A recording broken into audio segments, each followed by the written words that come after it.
Jésù mójúbà mo yìn ọ́.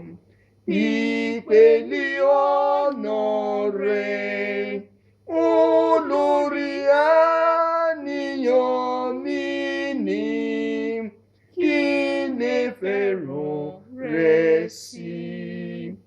Kò sí àníyàn fún mi mọ́. Wọ́n ló ń gbèrò fún mi. Wọ́n aṣẹ́gun tí ń gbénú mi ló ń tọ́ mi sí ṣẹ́gun. Máa tọ́ mi lọ nínú ìfẹ́ rẹ̀, sí pípé ìfẹ́ rẹ̀. Nípa ìgbàgbọ́ kí n lè tọ́ ipa ọ̀nà tó rìn. Ẹni tí ń bá Ọlọ́run rìn yóò ṣe àṣeyọrí.